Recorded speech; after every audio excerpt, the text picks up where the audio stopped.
as for question 2, they say that consider the geometric series. So this is a geometric series. And then there are a couple of questions that they're going to ask you. The first one is, does this series converge? You need to justify your answer why you say it converges. And then you need to calculate the sum. And the rest of the question will follow. So before you can answer such questions, a couple of things that you need to write down first. The first one is to identify what is the first term of this series, followed by the common ratios. Now let's figure out what is the first term. You know that the first term is actually a, right? Remember, this is 2.1.1. So the first term, it's a. So our first term in this geometric series, you can see that it's 4.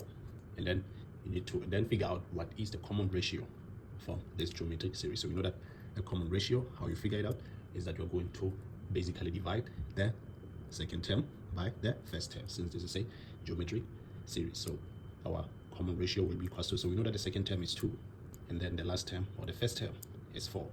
In other words, our common ratio here will basically be 1/2. And after this, we can then go and answer these questions. So the first question, they say that, does this series converge?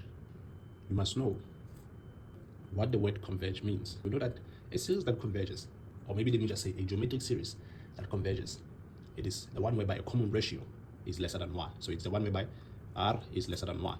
Given that our common ratio here is 1/2, we can then say, yes, this is actually a converging geometric series. And then to justify our answer, we can just say we figured it out here by saying our value of r is actually equals to 1/2, which is basically lesser than 1. You get your full mark for this. And then let's go to the next question, which is 2.1.2. For 2.1.2, they say you should calculate the sum. Is the sum to infinity of this converging geometric series.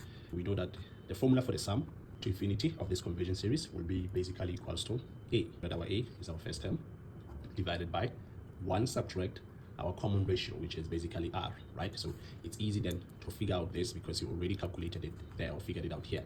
Value of a, we know that it will be 4. Then we divide by 1 subtract our common ratio, it's 1/2. And so if you could punch this into your calculator, you find that your answer will actually be 8.